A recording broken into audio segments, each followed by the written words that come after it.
Lundi 21 octobre 2024, les témoins du Messie.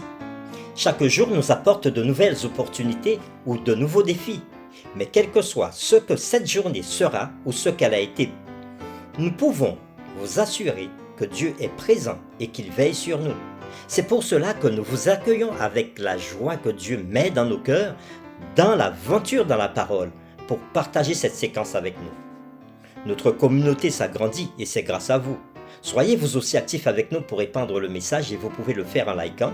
Vous pouvez aussi partager le lien avec tous vos contacts. Et nous vous invitons à vous abonner si ce n'est pas encore fait. Et pour un confort d'écoute en continu, nous vous proposons la playlist de chaque semaine. Le texte à mémoriser de cette semaine que nous vous invitons à dire avec nous se trouve dans Jean chapitre 3, le verset 3. Jésus lui répondit : « En vérité, je te le dis, si un homme ne naît de nouveau, il ne peut voir le royaume de Dieu. » Nous vous invitons à le redire avec nous, Jean chapitre 3, le verset 3.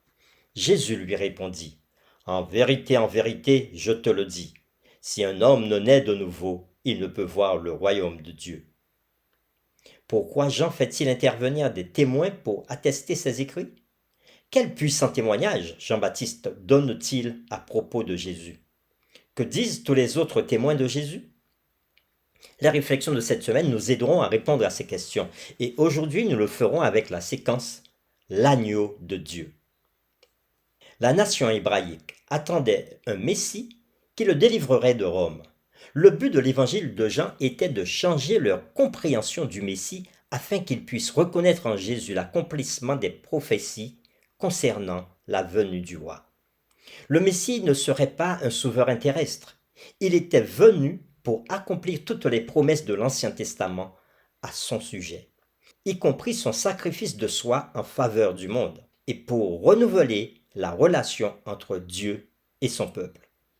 Nous vous invitons à lire avec nous Jean chapitre 1er, les versets 29 à 37, et nous répondrons aux questions suivantes. Quelle proclamation Jean-Baptiste fait-il au sujet de Jésus ? Quelle image utilise-t-il pour le représenter ? Et pourquoi est-elle si importante pour comprendre qui était Jésus et quelle serait sa mission ? Nous lisons Jean chapitre 1er, les versets 29 à 37. Le lendemain, il vit Jésus venant à lui et il dit : « Voici l'agneau de Dieu qui ôte le péché du monde. C'est celui dont j'ai dit : après moi vient un homme qui m'a précédé, car il était avant moi. Je ne le connaissais pas. Mais c'est afin qu'il fût manifesté à Israël que je suis venu baptiser d'eau. » Jean rendit ce témoignage. « J'ai vu l'Esprit descendre du ciel comme une colombe et s'arrêter sur lui. Je ne le connaissais pas. Mais celui qui m'a envoyé baptiser d'eau, celui-là m'a dit : celui sur qui tu verras l'Esprit descendre et s'arrêter, c'est celui qui baptise du Saint-Esprit.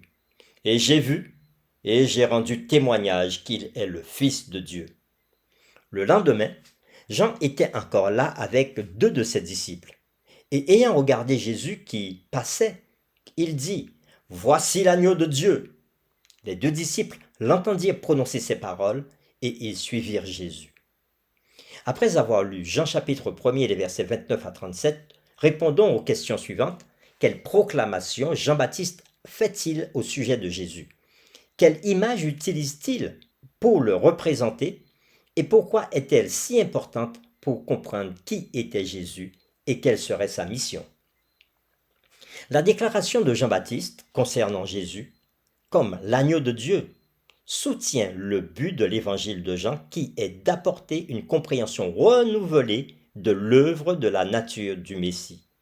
Jésus serait en effet l'accomplissement de la promesse du système sacrificiel, retournant à la promesse du Rédempteur donnée pour la première fois dans Genèse chapitre 3 verset 15.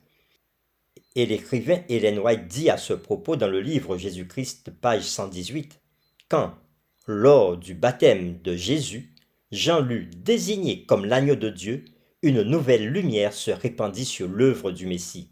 Ces paroles d'Ésaïe revinrent à l'esprit du prophète, comme l'agneau qu'on mène à la boucherie. Fin de citation. Nous vous invitons à lire maintenant Marc chapitre 10 verset 45, Romains chapitre 5 verset 6 et 1 Pierre 2 verset 24. Et nous répondons à la question suivante. comment ces versets nous aident-ils à comprendre le rôle de Jésus en tant qu'agneau de Dieu? Nous lisons premièrement Marc chapitre 10 verset 45. Car le Fils de l'homme est venu, non pour être servi, mais pour servir et donner sa vie comme la rançon de plusieurs. Et nous pouvons lire maintenant dans Romains chapitre 5 verset 6. Car lorsque nous étions encore sans force, Christ, au temps marqué, est mort pour des impies. Lisons maintenant 1 Pierre chapitre 2 verset 24. Lui qui a porté lui-même nos péchés en son corps sur le bois, afin que, morts au péché, nous vivions pour la justice. Lui par les meurtrissures duquel vous avez été guéris. Après avoir lu ces trois textes, Marc chapitre 10 verset 45, Romains chapitre 5 le verset 6 et 1 Pierre chapitre 2 le verset 24, répondons à la question suivante. Comment ces deux versets nous aident-ils à comprendre le rôle de Jésus en tant qu'agneau de Dieu? Même si Jean-Baptiste avait besoin d'en savoir plus sur le ministère de Jésus, il était certain que Jésus est le Messie promis, venu en accomplissement de la prophétie. Pour terminer, réfléchissons à cette question. Considérez profondément ce titre de Jésus comme étant l'agneau de Dieu. Quelle image cela vous évoque-t-il? Et comment son lien avec le système sacrificiel de l'Ancien Testament vous aide-t-il à apprécier le grand prix de notre salut? Nous vous invitons à prier avec nous. Seigneur Dieu, une fois de plus, tu nous invites à considérer Jésus comme étant l'agneau qui vient se donner en sacrifice pour que l'humanité soit sauvée. Seigneur, nous te remercions encore une fois de plus aujourd'hui pour le sacrifice de Jésus, sans lequel aucun homme n'aurait pu être sauvé. Merci parce que, à travers cette séquence, tu nous montres le témoignage de Jean-Baptiste qui affirme que Jésus est l'agneau de Dieu. Et Ésaïe nous dit que Jésus a été livré comme un agneau qu'on mène à la boucherie. Aide-nous à considérer Jésus comme le grand sacrifice qui nous donne la paix et qui nous réconcilie avec toi, ô Père. C'est en son nom que nous t'avons prié. Amen.